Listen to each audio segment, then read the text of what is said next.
you have a T-shirt or something, or what? How I knew? Like Good evening, everyone. If I could get everybody's attention, we're going to go ahead and get started.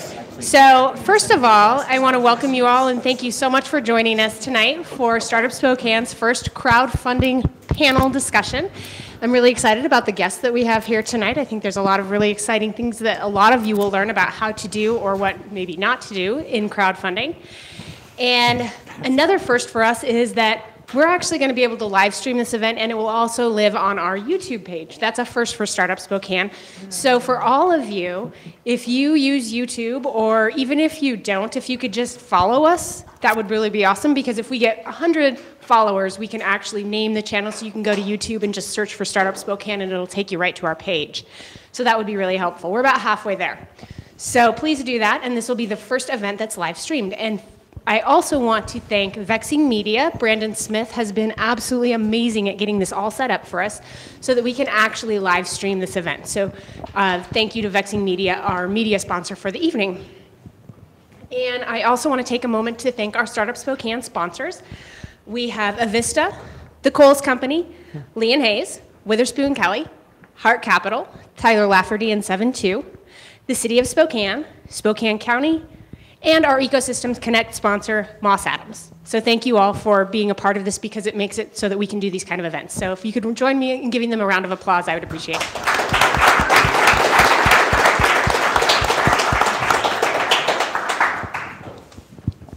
So we all know about Kickstarter, Indiegogo, GoFundMe, all of those kinds of pages where people can suddenly magically make money off of their ideas.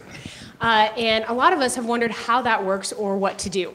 And so I'm really excited to have with us a panel, all of whom have actually taken the leap and actually managed to raise funds successfully using those platforms. Collectively, this group has raised over $2.5 million using those kinds of platforms for their companies and others that they've done work for. So I would like to first start by introducing everyone, and then I'm going to have each one of them take a moment to introduce their company and what it is they produce. So starting on the far right is Pete Taylor with the Spiceologist. Next, can somebody get the door? Sorry, we're a little casual around here. Next, it's Ryan. You got it.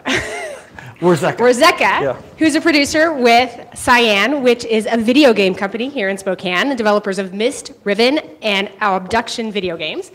And I'd also like to introduce Cory Santiago. He is with Bare Minimum, which is the maker of Bare Bowls, and his team, which includes Tim Krauss and Taylor Fury. So again, if you could join me and thank them all for being here, for sharing their time tonight, I would appreciate that.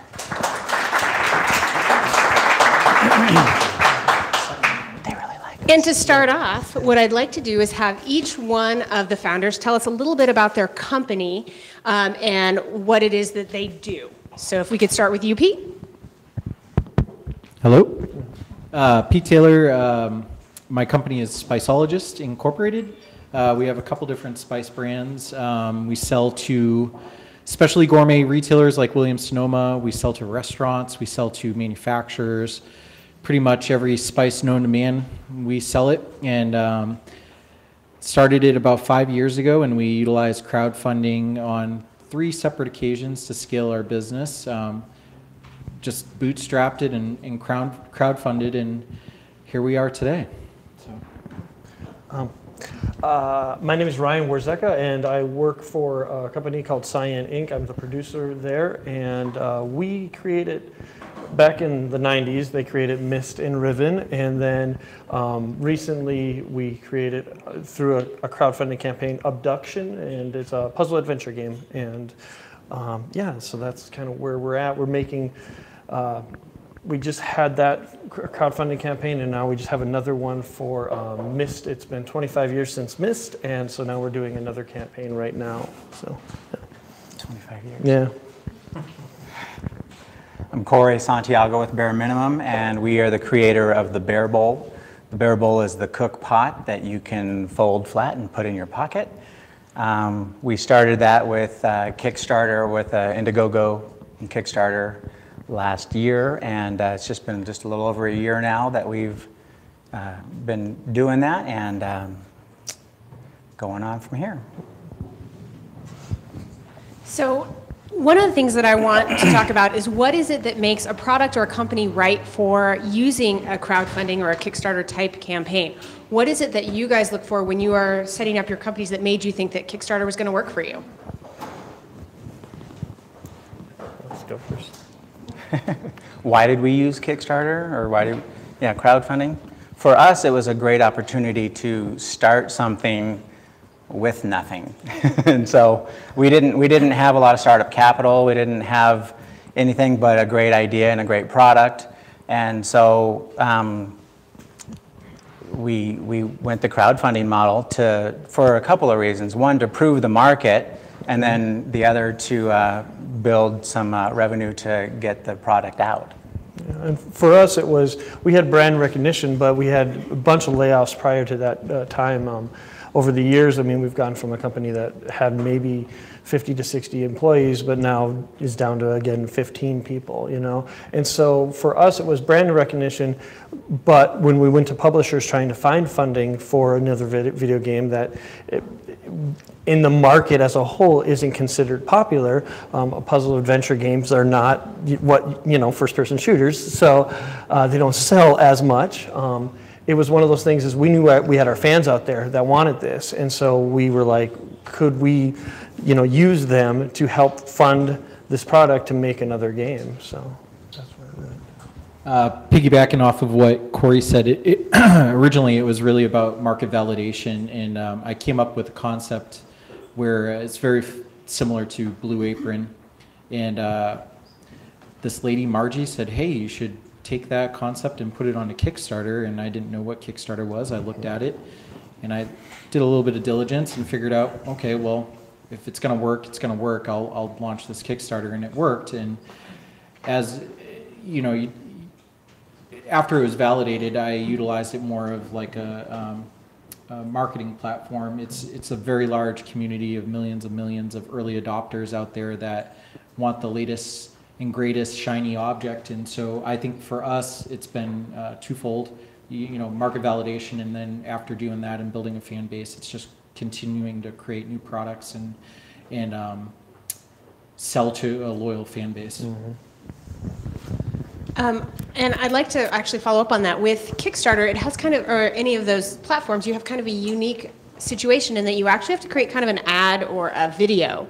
I want to talk to you a little bit about what that process was like. How did you sell your product, and what unique points did you have to accentuate in order to make your product saleable to that market?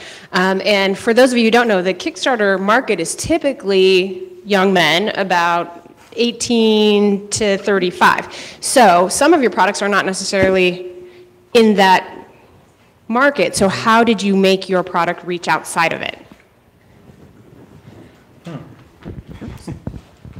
So touching on the video aspect first, you know, for me, when I did the first Kickstarter, I looked out there and the competitive landscape of all these projects that were successful and all the projects that failed, and really I took notes on the ones that were successful and came to the conclusion that, you know, it's got to be short, it's got to be exciting, it has to sell your product, you have to be passionate in it.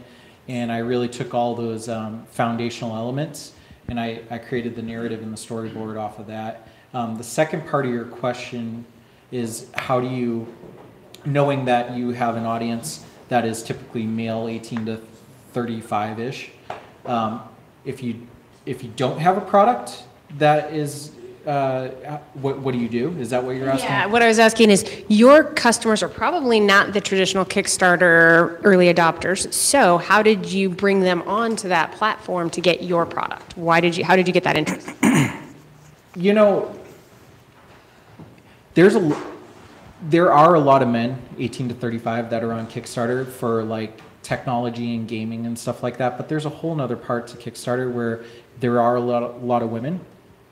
And a lot of, you know, 35 to 55-year-old backers. And so I think we didn't have that metric information behind us, and we just sort of did it and found out. And every time we do a Kickstarter or Indiegogo campaign, one of the best things that you get out of it besides money is information. And the analytics behind it are just so worth the time and effort that you put into it, even if you fail, because you still get that metric data. And so, you know, with each campaign that we've done, we've seen like, you know, 60% men or 50% male or, you know, 35% male, what their age demographic is. And I just think that you shouldn't really be concerned about who the Kickstarter community is, and you should just focus on what you're trying to launch and not really worry about that. Yeah, I would follow up on that. Yeah, when we launched, we had, like I said, a fan base, sold millions, but we were trying to recapture them, and so for us, we had an email list that we went to first, but what we were seeing is about 50-50 for male and female, and all ages, honestly, because people played Mist with when they were 6 and up, you know. But we were having about 60-40, 60% U.S. based, and then 40% international, because we have a huge following everywhere else too. It was just interesting to see that metric. We didn't try to, you know, go for the 18 to 35 because we knew that wasn't who we were marketing for. To go back to your video question, yeah, you just have to be passionate, and you have to be like honestly. It's just, this is a product that you really want to get out there, and you have to believe in it. And if you come through that in your video, I feel like that it goes a long ways. You have to make them believe that you're going to follow through on it, because a lot of the times it's a big what if, and if you're not translating that in your pitch. And I would say, like, so we did our Kickstarter campaign in 2013, and the Kickstarter market itself has changed over the years. There's been a lot of people who've gone there, done a cash and grab, you know, got the money, but they've never made the product. And I think that's got to be worried about that. As a Kickstarter user or backer, I mean, I probably funded 40 projects, and 20 of them actually went to fruition. So, you know, it's an interesting space, and so even I have the buyer beware mentality now. So, I want to speak on the video part too, in terms of, you know, if you're thinking, well, you have to spend a lot of money on the video, you know, to make this really impressive. I think we spent about $150 in my backyard, and we rented a bear suit. You should watch it. Look up Bearable on your thing right now, on your device, and it's a funny video. We went with humor because we knew that humor was an element, like Pete said, that was really capturing to people. And then we really tried to stick with what we had. Right? We're passionate about this product. We got a couple buddies together, and we just made it happen. And so you look at some of these videos, you're like, man, you spent $10,000, $20,000, $50,000. You think about the Dollar Shave Club video, that one turned out well. You think about all these different videos, right? Yeah. And video is a huge way to capture audiences, and oh, you got to watch this. You got to watch this video. I don't care about the product. I just think the video is funny. Well, I'm already marketing to my friend in that process. So I just want to encourage you, if you're thinking about doing crowdfunding, you don't have to spend $10,000. Like I said, we spent less than $200 and used our iPhones and bootstrapped it, and I thought it was pretty good. Yeah, it's pretty good. Yeah, we used our iPhones. Most of it was shot on iPhone, and it just, you know, you're basically just showing what you have. It's kind of like your quick show and tell, and you know, like Tim said, you make it funny. You're honest. You let them know where you are with this. We can make it. We're ready to go. We just need your money to do it. Luckily for us, ours is low tech, and so I think people could believe that, yeah, they could make that. You know, if you're looking at some of these, it's like the new drone bike, or you know, whatever it is. It's like, I don't know. That seems it goes underwater. You know, and it's just all that kind of stuff. And it's like, that's where it gets like, you know, I funded it, and then 3 years later, it came through just in time. You know, and so that was one of the things that we wanted to do with ours is to have it out there with a deadline that we could meet really like quickly, so that we get that reputation. So with the next one, and with people know. I mean, we've got lots of feedback. Fastest Kickstarter response ever. We shipped whatever it was. So that was very rare.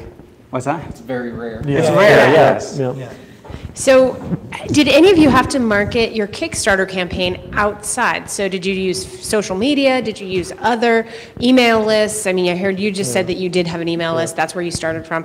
What resources did you use to kind of jumpstart the Kickstarter campaign itself? I'll speak to that. I did a lot of the marketing for the Bear Bowl. And really what was successful for us was bloggers, YouTubers, social media, and email was kind of the big. Did I miss any? No, yeah. Pretty good, okay. So that was pretty huge for us. Facebook, doing Facebook advertising on there is very cost effective. As long as you can look at the data, they give you some really good insights. So you can see, depending on your profit and the profit margins that you have, you can see if you get $40 profit per unit and you're spending $10 to make a sale on Facebook, then you can easily scale that as big as you want. So that was something that we utilized. And then also a big piece was the bloggers and YouTubers, just going into your industry, into your niche. So ours was the outdoor field. So we had outdoor experts, people who did reviews of outdoor products on YouTube and their blogs. And so we went on there and researched that out, found the top influencers, made a huge Excel spreadsheet, and just bugged them all and tried to get on their pages. And so that was really successful for us, even after the campaign. So even after they saw the success of the campaign, maybe they didn't initially respond. Afterwards, they got back to us, and more people started coming in and saying, hey, can we feature your product? So that was a big part of the success of the campaign, and then afterwards as well. Yeah, I'll just right with that. It's social media. We had a group of core advocates is what we would call them. They were fans that just wanted to be our street team, basically. And so they were tweeting at people. They were doing things for us. They were answering comments when we couldn't get to the comments fast enough. And it was awesome for that, just having that core group to help us too. We did that on the first campaign. We're doing that currently on the second campaign. And again, Facebook ads, Google Analytics, all, your AdWords, stuff like that. We've done a little bit of that. But yeah, really, it's the word of mouth fan community that I really stick behind 100%. I think one point to bring up is, there's a lot of campaigns that fail, and you have a few people up here that have had successful campaigns, but the raw reality of it is it all comes down to strategy. And what happens most of the time and why you see such a high failure rate is people consume themselves with creating a nice video and coming up with all the rewards and the copy and the photography and and just all the rigmarole that comes with launching a Kickstarter, but they fail to recognize that there's pre-launch marketing that has to happen before you press launch. And so generally what happens is they spend all this time and then they press launch, and then they share it on their Facebook, and they if they have a Twitter, they tweet about it, and if they have a Instagram, they do a post on it. But then like a day and a half into it, when you're trying to raise 10 grand and you're only up to 600 and you're not really seeing anything after that, you hit the raw reality of, oh crap, now I got to start emailing everybody. Oh, now I got to start contacting bloggers. Oh, I got to start contacting influencers. And so really, if you were going to summarize, the most important thing is to act like this is war. You have to have a battle strategy lined out, and every single move you make is premeditated, and that's the key to success with Kickstarter. You treat Kickstarter or Indiegogo as a portal to collect money, and that's it. You can't rely on them to buy your product. You have to do all that marketing effort yourself. Yeah, our first campaign in 2013, we didn't do any of that pre-marketing, and And so this time around, I decided a month before, hey, we need to hint at something, and then a week before, hint at another thing. And all of a sudden, the press was picking up on, hey, Cyan's going to do something different. What is it going to be? You know, it was more of a tease than anything else. But because of all of that, when we did launch, we told them, okay, it's launching tomorrow at 10 a.m. And everybody was sitting there waiting for the launch. And we funded in 9 hours because of that. Whereas the first one, I mean, we were looking at the same amount of money if you wanted to do that. It took us like 7 days to get to that same amount. So yeah. I was going to say too, you think that, well, I'm going to put it on Kickstarter, everyone will see it and love it, and away we go, because that's what Kickstarter's for. Well, if you don't do the pre-work, which I hated the idea of having to advertise for my advertisement. Yep. It didn't make sense, and it's like, well, I've got a bunch of Facebook friends, I'm sure they'll all share it, you know, and it's like, I think 7 of them did. I don't think my mom still has. It's like, I'm sure I did. No, you haven't, Mom. I can see it's right there. It's not there. Everybody that you think will back it doesn't. That's the thing, and it's your baby. It's extremely important to you, and your friends are your friends, but it is not their baby, and you have to know that going in, that it's just not they're not vested, and so that's where all these influencers that you're connecting with, and you're giving them content for one. You know, for us, it's all these outdoor bloggers and the YouTubers. We're giving them something new that they can say, because they say a lot of the same stuff over. You know, they want to pump out content every day or every week, or whatever they do, but we give them something new, and then they're excited about it. And and a lot of them were excited about it without samples. They just liked the idea, and they said, check this out, and copy our video and put it on their, as their advertisement, and which was great. And it was even better after, because we had some momentum, and then we had, one influencer on YouTube was worth 20 bloggers or anything that we had before. If we had him early on, I'm convinced we would have done better, but that's what you learn going through. You mentioned something that, you mentioned your video being your advertisement, and it really is. It's a commercial, because that is the thing that people share the most, is that video. And so make it a commercial, put the website or whatever in the back of it, share it on YouTube, share it on Facebook, because that's the thing that people are going to start sharing. We were lucky enough on this last one to get Adam Conover, who does Adam Ruins Everything on cable. Anyways, he did the voiceover because he's a Mist fan, and we found him out from the first campaign, and so he did the voiceover on the second one. He made it funny, and we needed that, and so it's always these connections that you're making too. Like one campaign will help you fund the next campaign and help the next campaign. So Definitely. Great. So were there any big surprises when you went out and did the Kickstarter for the very first time? Was there anything that caught you off guard? I would say it's a lot of work. Yeah. You're like, People are it should just be going to easy. trip over themselves. Like publish, and it wasn't that. All of a sudden, I'm doing my own business stuff. I'm helping him. He's got his own business stuff, and all of a sudden I find all three of us in the same room, and we're just going at it for like a week. And I'm like, man.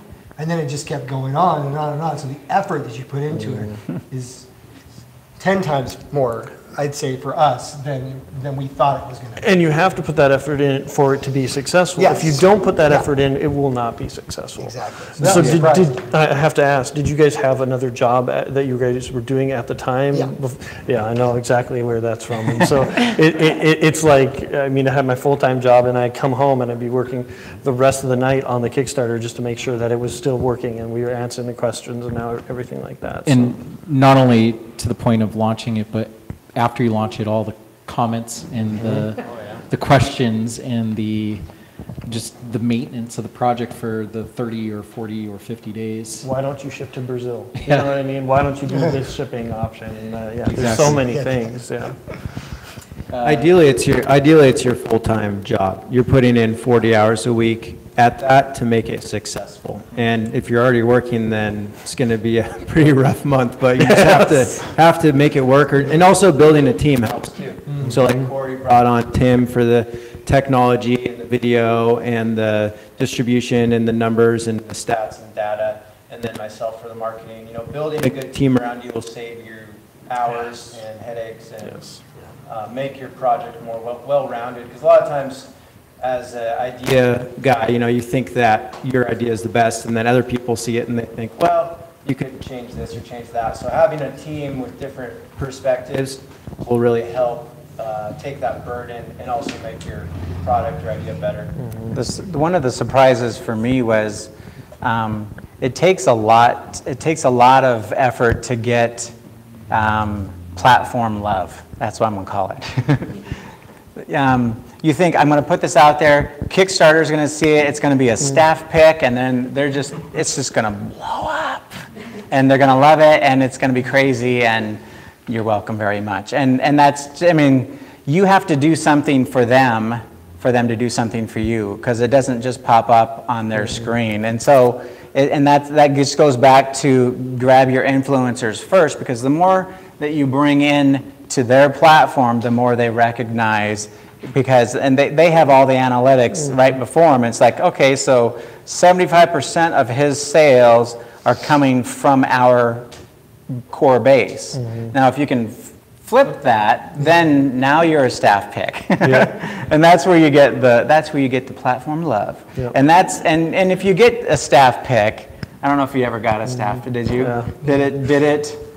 Tell me, was it amazing? Was it everything I said? No, it helped. It definitely helped. You know, you're bringing in their revenue, right? That's how they make their money, is basically they get a percentage of the Kickstarter. And so once you fund, they definitely want you to continue to bring in more revenue for them. So they've been great. You know, we never had a connection with Kickstarter. I don't know if you guys have the same way. It's just like, you know, you just put it up there, but you don't hear from anybody up there. And, you know, it could take days before it even is approved and all that stuff. And so... it's pretty passive once you launch. As a matter of fact, when you launch your project and you're like, man, this is the best project, how come they're not picking us as a staff pick? And if you actually go and email them, hey guys, I think you should pick us as a staff pick, you'll get an auto reply. We receive about 10,000 messages like this every day, and sorry. But going back to your question, like surprises, I think it's just the rude awakening that it's a lot of hard work, what you guys said, and that it's trial and error.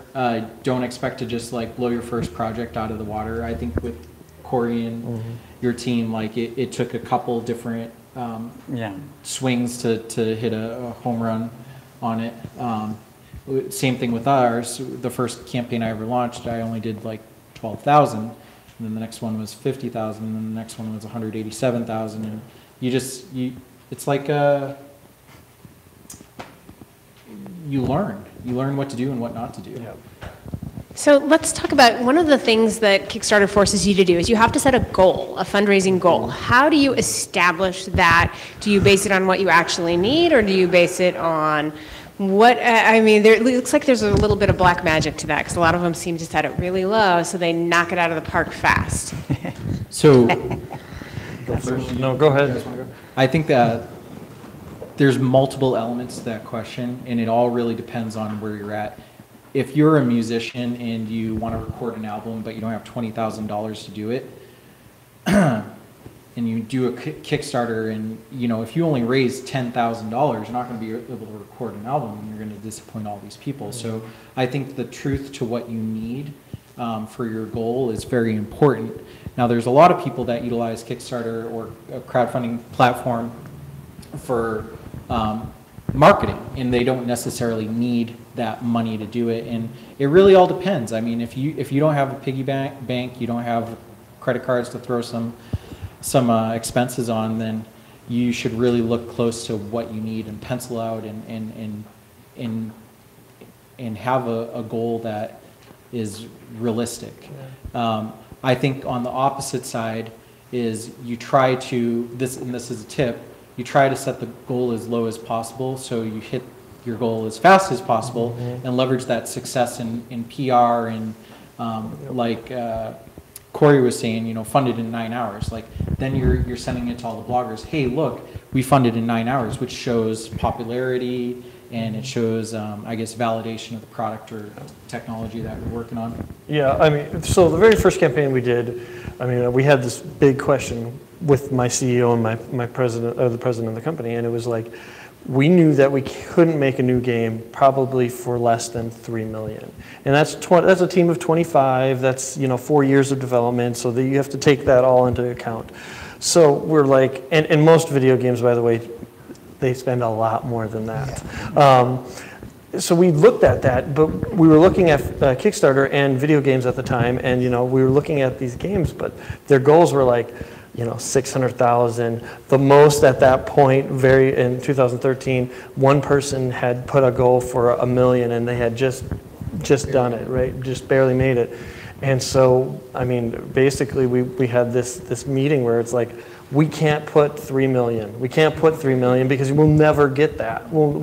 It will be such a fight the entire time. In a month. Yeah, in a month, right? and so we put 1.1, and it was a fight down to the very end, and it was very lucky that at the very end we did hit the bump, but I mean it was right at the very end. It was the last 3 days of the campaign that we finally funded on that. Wow.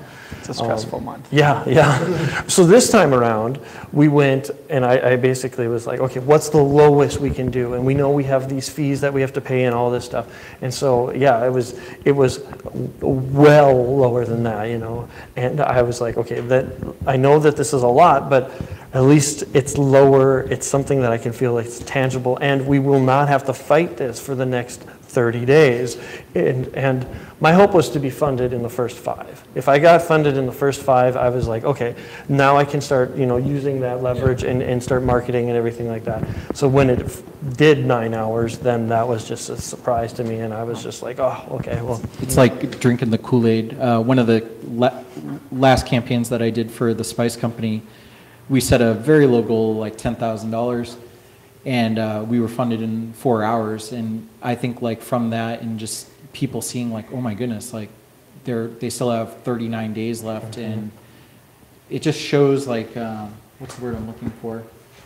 I think it just brings momentum. Yeah. Yeah. So, I mean, if you're going to a party and there's one person there, it's kind of a lame party. If you have 1,000 people there, hey, that's the place to be. Yeah. So I feel like that is a big part, kind of tying back to earlier when you're talking about that pre-marketing, so building an email list, having to subscribe on your website, on your social media, building that hype train so that when it leaves the station, there's a lot of people on it, and you get that momentum. So that's a pretty big piece. And then you hit your goal. I think, what did we hit it in the first day too? 10 Wow, hours. that's awesome. 10 hours. So Yeah. I think all three of us have That same experience with the successful campaigns. So highly recommend that. Approach. People want to bet on a winner. Like, Yeah. and so if they see that you're funded, they're like, oh, I'm going to get this thing. I'm going to fund too, right? And so that's a big thing. Is like, once they see that you've hit that goal, it's like, oh, okay, I'll join in. I want this sweet product. You know what I mean? So Yeah. I'm going to give you guys each a chance to say one last thing, anything else that you might want, and then I'm going to open it up to questions. And I would just ask if anybody has a question, raise your hand, and I want you to speak in the microphone because these are going to be recorded so that they can go back out to the viewers that are watching this online. So I want to make sure we catch it. You guys go first. Okay. Just a comment. Final words. I would say a comment is, I think the strategy, there's two pieces that I would say are super important. One, we talked a lot about the strategy. The other would be the execution. And so on the execution side, I think that taking that strategy, delegating the responsibilities to your team, and having a good communication system like we use Google Sheets, Google Docs to track everything so we're always up to date, uploading new photos, files. So just finding a good system that works and that takes off the stress of trying to go back and forth, or did you get this done or that done? So just the execution side, I think, is another piece we didn't really touch on too much, but I would say is pretty pivotal as well. Yeah, I just jump in there. Have a great team. I mean, you need to get people behind this, people that they know friends too, and just having a great team behind you is just so helpful. You can't do this yourself. You can try, but it's really, really hard. So, Pete did it. yeah. Pete didn't sleep though. Yeah. He hasn't been. I'd say for me, it's understanding your platforms, because Indiegogo is very different than Kickstarter. Indiegogo's got a really great onboarding process. It's a couple-page PDF. Highly recommend you read through that. It's very, very well done. The other thing about Indiegogo is you don't have to hit the mark. You'll get the money if whatever you raise. That's a big difference, right? It's not all or nothing. Yeah, it's not all or nothing. So when we're looking at it, we're like, well, yeah, Indiegogo makes sense, right? Because let's start with that, right? So we did. And then, of course, you talk to experts, and they're like, no, you should go on Kickstarter, then Indiegogo. Because Kickstarter's got about 10 times the audience as Indiegogo does. But it depends on your product, I think, because Indiegogo is really into a lot of indie stuff, right? So if you're an artist, I think you'll do better on Indiegogo than if you would on Kickstarter. Yeah. So I think you just really got to understand your platform that you're going to launch on first. I definitely do both no matter what, but you got to really think through what that is. You know, you could put a low number on Kickstarter and still not hit it. Or you could get, something on Indiegogo and at least feel somewhat confident about somebody wants this. So just thinking through the platforms is really important. Setting your price is critical. You want to give your backers who are getting this first thing free, and not free, the first thing at the best price ever, and they're helping you out, so they want a discount for doing that, and they have to wait for it, and they don't get 2-day Prime shipping, which we're all addicted to. But they're doing something for you, and they want a good deal for it. But if you give too good of a deal, then you fund yourself into a hole, and it's the worst. It would be the worst thing ever. Just like every sale comes in, and it's like deeper hole. You don't want that. And then I'm slashing my one last thing, because there are fees, and the fees are real. So let that. Fees are real. Yeah. I think the most important thing to me for the last comment is to just do it and not get caught up in everything that we're talking about, and set a timeline and just do it. Like, don't be afraid if you're going to fail. For the first campaign, I didn't know what the heck I was doing, and for some reason I just pressed that launch button, and then I had to go through the whole process of like making up all the pre-launch marketing that I never did post-launch. And there's just a lot of people that just are afraid, and like if you don't do it, you'll never know what happens, and so it's just really important. And before I ask questions, how many of you might be willing to help any of these folks who might be wanting to do this and give to them some advice before they dive into that hole? Yeah. I mean, definitely. All right. Just checking. Put my email out. Does anybody have a question for anybody or the panel in general? Mr. Traven. No, so I just want to have you guys comment on the goal setting. So this would be more for Kickstarter, because I watched a company here locally set their threshold the first time way too high, and they didn't make it, right? So I'm not sure you guys really talked about how you arrive at what your goal is going to be, and if you have some advice for the folks around that. I think in this case, we're talking about bear bowls. What was the price on the baby bear? It was $20. Yeah. Something like that. So it's a $20 item, right? So a $20 item at that point it's a convenience buy, it's an impulse buy. So we were at that threshold. And so we said, well, how many units do you think we could sell based on that dollar amount, So we did a multiple like that to get to that, whatever that number was. Well, we could probably sell 100 bowls, you think? It was kind of a random thought, honestly. There wasn't like some calculated thing, but we did it based on a multiple of the product, knowing where it sat. It wasn't a $400 e-bike, you know, that only a few people are going to be able to buy. This is a great gift item that anybody can buy for 20 bucks. It's a great gift item. Yeah. Everyone should give it, and get it. Christmas is coming. Christmas is coming. There's birthdays all year long. Yeah, in most campaigns, your $20 to $25 tier is going to be the one that's going to get the most people buying. That's what we've saw. So we were, I think, $29 or $25.95 or something for the original game. We knew that that was a pretty good price for how many hours of gameplay we were doing, and you know, we were going to come out with it for like $4 more or something like that. Yeah. Again, it was more of looking at what would it take to keep the company alive, to build this out and to get this done. So that's kind of, we always look at those costs. You have to. I mean, if you don't, like you said, funding into a corner. Well, we started with Indiegogo, and it's a flexible goal. So you can really just kind of pull a number out of the hat and say, I think we could probably make this much. And we didn't come close to it, but it didn't matter because our product is scalable.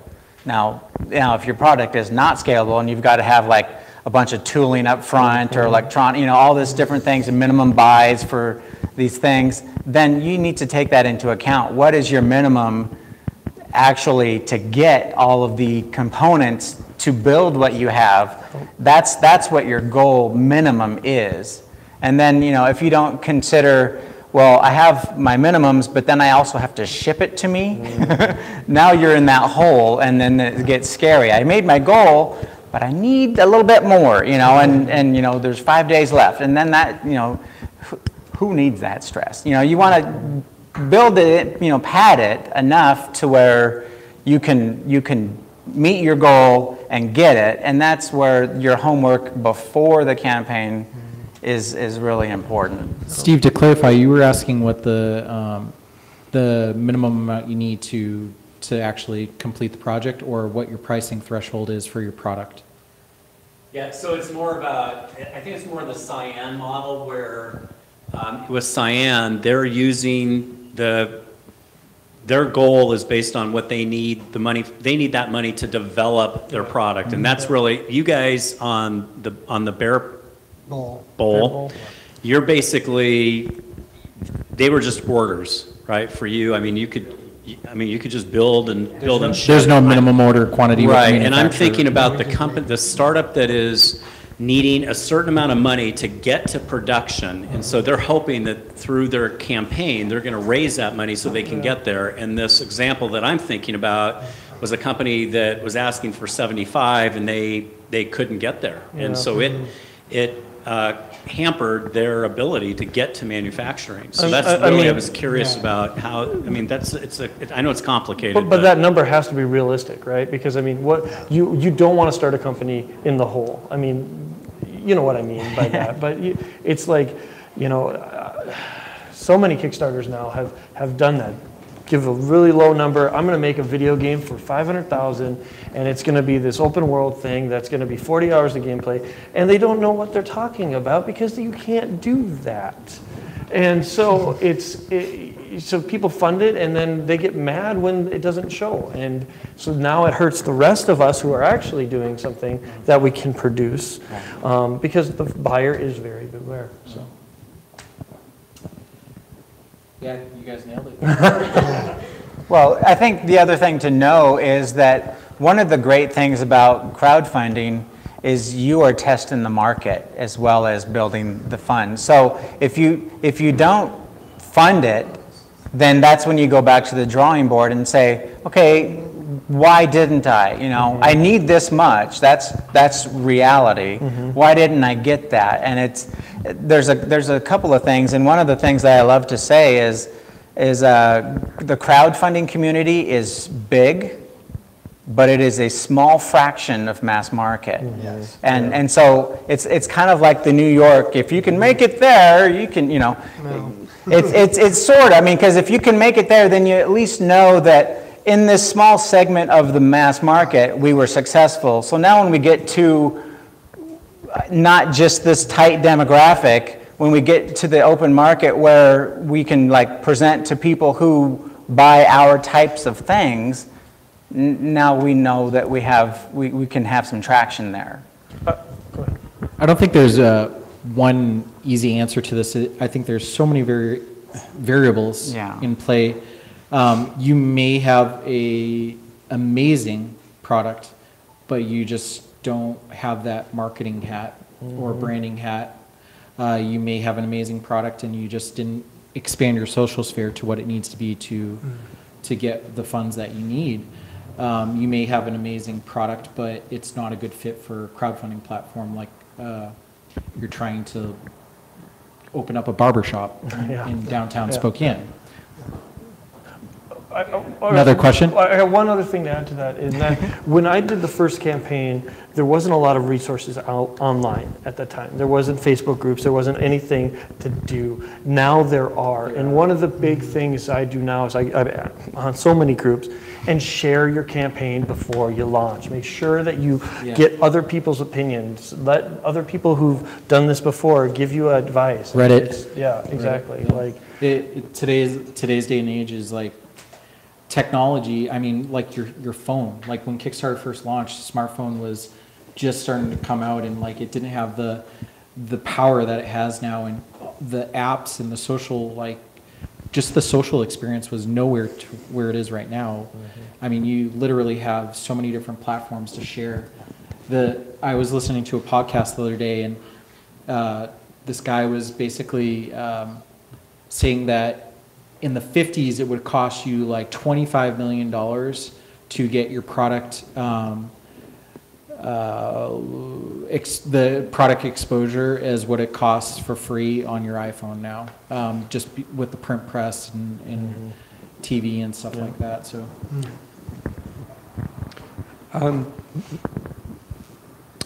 when you were doing your pre-marketing or not doing it, did you know? I know Cyan already had millions of people that had used their products, so they're familiar with it.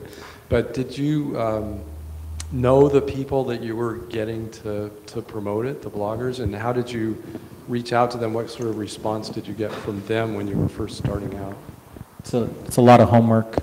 Yeah. I mean, like, correct me if I'm wrong, but for their niche, it's Googling top backpacking YouTubers, top Instagram backpacking or camping Instagram influencers. It's just a lot of homework. How do I generate best lead generation tactics for crowdfunding projects, like creating landing pages and capturing their email address. Yep. It's just there's definitely platforms out there nowadays that actually you don't even need to pay for it. There's so much information out there, like top 25 tips to get $1 million campaign. It's all out there. You just have to Google it. It's a lot of I do have a question for you guys. I mean, during our campaign, we had a lot of people coming to us saying, "Hey, I can get this funded. I can get this." You know, a lot of you probably got these too, right? No, and so we stayed away from all those. I'm guessing you guys did too. Or did you guys go all in? No. So yeah, this is a really good point. Do you want to talk about it? Do you want me to talk about it? Okay. You start. Yeah. So we use a company called Funded Today that you might have heard of. Say their name. Oh, I'm sorry. A PR group. We used a group. Unnamed PR group. That marketed our product, and for a certain fee, they would market it to all their groups, and so they're the most successful one online. They do a really good job. They take campaigns that are going like this, and then just boom, huge spike in sales, and then they'll just blow it out of the water. And so when we were going, we're like, yeah, maybe we should think about doing that. So we talked to them and stuff, and it kind of made sense for our product. And so we tried it. I think there's some good and there's some bad in that. But the nice thing is they have it dialed in pretty well. And they can very quickly find what demographic is working on Facebook.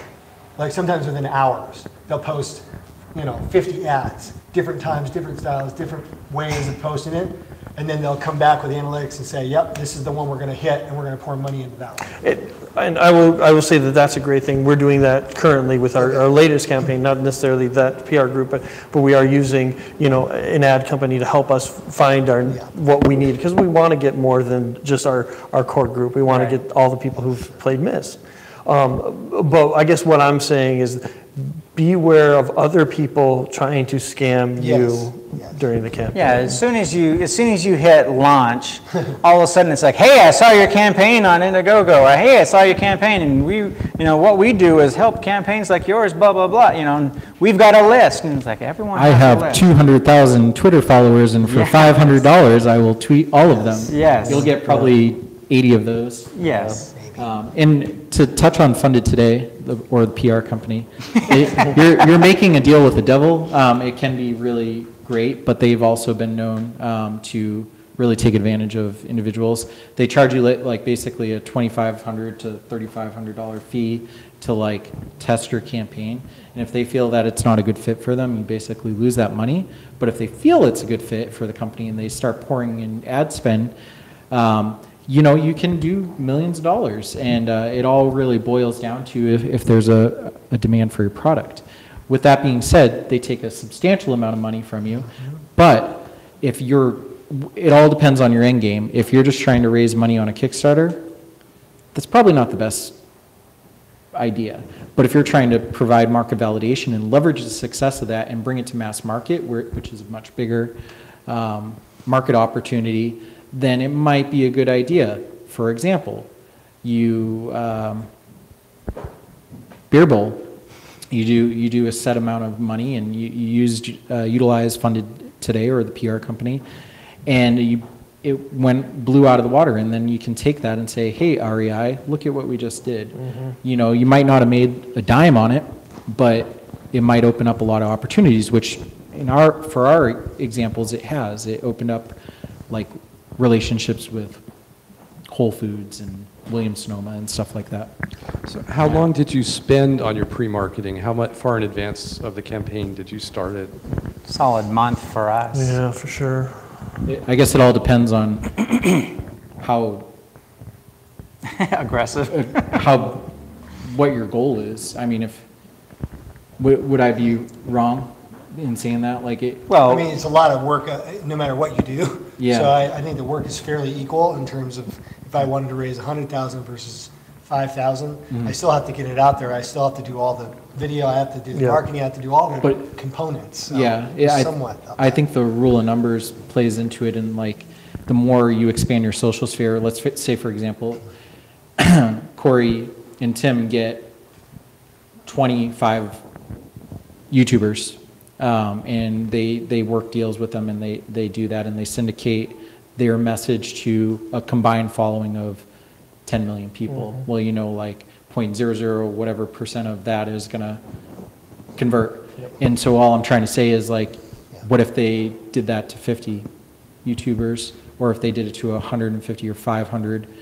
I think that it really, the more time you spend on pre-launch marketing, the greater chance you have of doing more. You have a time frame too, because you want to keep it relevant. You can't say, hey, we have a product coming out in 3 months, so don't forget. I'll remind you want to say, hey, in 30 days we're launching this, and it would be great for we think it'd be great for your audience. Would you like to present it? And we went out to a lot of bloggers. And we probably should have went out to a lot of YouTubers, which are individuals. I don't know if there's a list that you can just go down. For YouTubers, you have to go find the channels that show your kind of thing, and then message that person, and that person responds, and then you say, hey, I have this, and they respond, and then you're working something with them, and so that takes time because you want them. And then if you have samples or if you have prototypes that you can send them, then they can do a review. And a lot of them will, they all want to be the first one, of course. But then you want them to launch their video the day of or the week of your campaign so that you get all that momentum.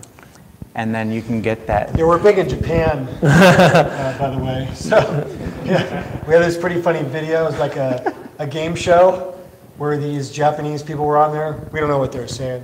It was all in Japanese. It was in Japanese. But they were saying some stuff, and then they were scanning down, and all of a sudden there's the bear bowl, and we're like, whoa! And so everybody's talking, and we look over, and it's a planter. there's a bear bowl with a plant in it. And we're like, okay, well, if that sells bear bowls in Japan, I guess we're cool with that. But so that was kind of interesting. Is the question, which one of these items is a cook pot? Yeah. And it's like a tea kettle, and then there's the bear bowl with like some flowers in it. It's like, and they chose the wrong thing, like, no, oh, crazy, and then they show a little video of it. And Did you have a link to anything when you were sending, contacting the bloggers or YouTubers? I mean, to our video. Yeah. oh, just the video, not the Kickstarter and Indiegogo allow you to give preview links, so Yeah. they can actually see what it's like before it's So you launched. have the preview up. Correct. And video and images go a long way, even in sharing. I mean, no one wants to read anymore, and so No one it's- reads. And so, That's why YouTube over bloggers. yep. Amen. Yeah, so I have read and heard that a strategy for building up your presence before you launch is to look at other similar campaigns and like donate to them and kind of like build up that way. I think you guys talked a little bit about stuff like that. Is that an effective strategy at all? Are you referring to like copying what they're doing, or are you No, no, no, referring no. to try to tap into their audience? Like trying to build up your presence first by donating to other campaigns and maybe even like talking. We've done some co-marketing over the campaign, and usually it's reaching out to somebody or somebody else reaching out to us, and it's like, okay, you have a cool campaign, you have a game that's in the same genre, we believe in your product, you believe in our product, but we don't really do that as a that's the way to fund this campaign. You'll get at least a couple dozen people that donate $1 and then ask you to donate on their campaign. So the cross collaboration is a good idea, I think, and we've done it. And every time you do an update, which you have to, this is part of your pre-launch, is to pre-write your updates. Hey, we're at, even though you're not there yet, you're looking into the future, but we're doing this, or hey, blah, blah, blah, some information, because you give the information and then it's like, and check out these other campaigns. Mm-hmm. And they don't even have to be in your genre. It's because you're reaching out to crowdfunders. And crowdfunders like cool things of all sorts. They're not, they're the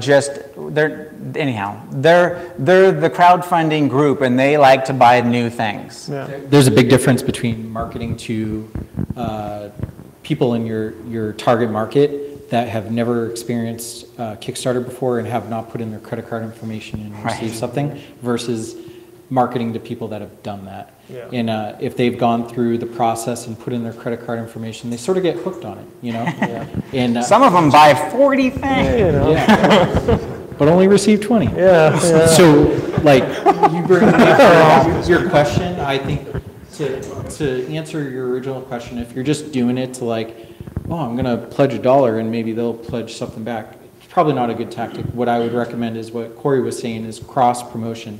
So after you gain some traction, after you launch it, that's a post-launch strategy, is reaching out to, let's say you have 100 backers and you find another campaign that they're at 100 backers, and you're like, hey, product B, creator, I've got 100 backers, I'd love to do a shout out on via update if you do the same thing for me. And that has the highest ROI you could ever imagine, because it's people that have already put in their credit card information. Yeah.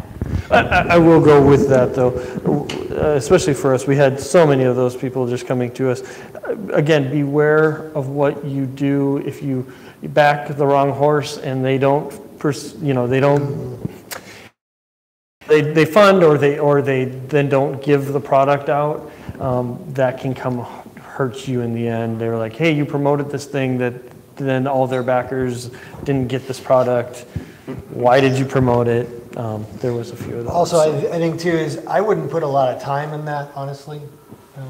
I think you have a lot better time going on YouTube and finding and doing more homework and stuff. Because we reach out to a camping guy. I reach out to him directly. But he's in the campaign as well. So he's so busy that he just didn't have any capacity to talk to me or to partner or do anything like that. That's what we experienced. He's like, hey, we're here. They're like, yeah, we know that. Maybe. We'll talk to you in like 2 months. An alternate to that too is to reach out to campaign creators that have already successfully launched a project and it's ended, and you basically come to them with a humble heart and say, hey, I'm on the same journey you were on 8 months ago. Is there any way that possibly you could do a shout out to all of your, or update to all of your backers? Because, you know, they know, like, they have empathy for you. They know what you're going through, and they might want some kind of financial contribution, whether it's an affiliate commission that is very popular nowadays, or a flat fee to do it. But, you know, I've utilized that tactic, and it's had tremendous ROI attached to it. I would say this is one of your pre-campaign things to do, is to set up a one page that has your ad on it. So all they have to do is you're like, hey, let's cross promote, and here's my information. And all they have to do is cut and paste and hit send, and then you have the likelihood of them doing it. Yeah. If you say, hey, you know, say something cool about our product, and then they have to write something, forget it. If it's not cut and paste, then they're too busy. Cross-pollination. And a lot of the times we do, like, we'll set up a Dropbox link, so they can just pull all the assets and white copy off of that. Yeah. Here's a couple of pictures to choose from. Here's the link to our thing. And you can create affiliate links. You mentioned that a little bit, but what that does is it gives you tracking on how many people have come to your campaign from their link. You can actually, Kickstarter and Indiegogo both give you the capacity to generate a unique link that let's say it's a previous project creator would use in an update to their 500 backers that is trackable. So when they post it, and let's say 10 people click on that, on your dashboard it'll show the analytics on, hey, out of them sending it out to 500 people, 10 people backed it, and it generated $700 in sales, and you owe this guy $70. So it's pretty cool. Okay. They never had that back in the day.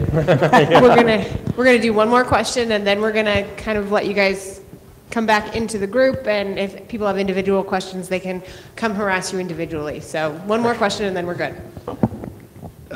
Pete, this is a real simple, basic question. You have a lot of different products. How did you decide what to put?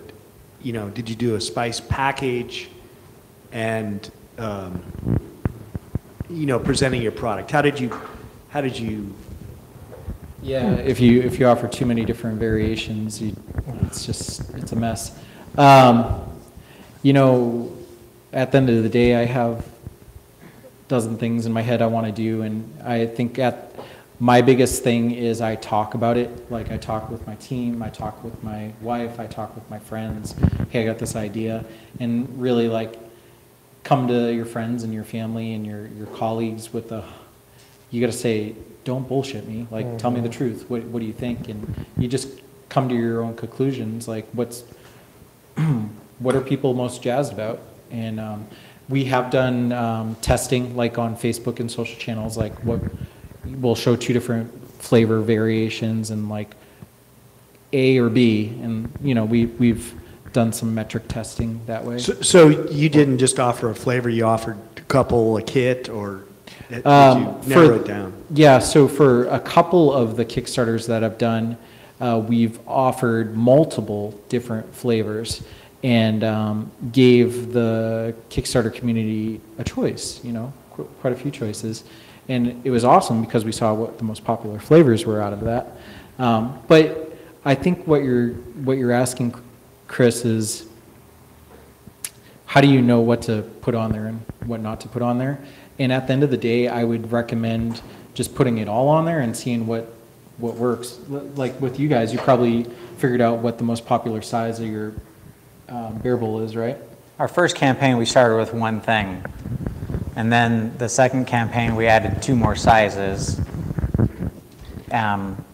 It's even with that, it's not that difficult. But then we had 4 colors, and then it just got really, it's like, okay, so let's stock up on all of this, and then this one's sitting here, and I mean, I get the idea. You don't want to stock up on that, but one of the good things about pre-funding is you get all that data before you're supposed to have to produce it. So if you have, depending on what you have, you can kind of, like you said, put it all out there and then see what sells. And then, you've got 2 of these and 7,000 of these, then great, Right. So what about like multiple unit orders within like one person? How was it? People just buying 1 unit, or did you see like grandma buying one for everybody in the family? I'm a firm believer of having something for everyone. And you guys said your money mark was $25. For me, for probably about a dozen or more campaigns, it's about $75 is sort of the sweet spot. I think that when you look at how many backers there are and the total revenues raised, that's really the most attractive tier. So what we do is we do something for everyone, whether it's a buck where you're like, that bald guy, he's passionate about spices. I don't have any money, but I'm going to give him $1 or $5. Or, they just want to buy 1 jar, or they want to buy, they want to go on a trip to Thailand with us for $10,000. Like, we've done that. Nobody backed the $10,000 one. But I've had people back $5,000 tiers before, and it really is like, getting creative and like, hey, we'll name a spice blend after you, or you can be in the game as a character, or, I mean, it's always something. Genuinely having it. Don't overcomplicate it, but have something for everyone. It's for the mom that wants to buy it for all her kids, or the teen in college that wants to try that really cool looking flavor or sounding flavor. Yeah, based on price. I mean, you want to, like, we had our least expensive item as a single, and then we had like the family pack that had 1 of each and 2 of the small, and that was a huge seller, even though it was $100 versus $20, and they both sold well, but they sold to different people. And yeah, it's funny, like, if you don't try it, you'll never know. We put a $5,000 tier for it. We called it a distributor pack, and it came with, I don't know what it was. It was like 960 jars. And some guy, I get a random call from this guy, or from this Swedish phone number. He's like, "Yes, this beat," and I'm like, "Yeah." And this is Franz from Sweden. I want to back this, and it went through. He backed $5,000, and we shipped a pallet of spices to Sweden. That's awesome. Get your shipping costs before the campaign. They were responsible for that. Oh, that's plus shipping. Okay, yeah, that's important. All right, so I just want to say thanks again to our absolutely fantastic panel. So thanks, if everybody would join me with a round of applause.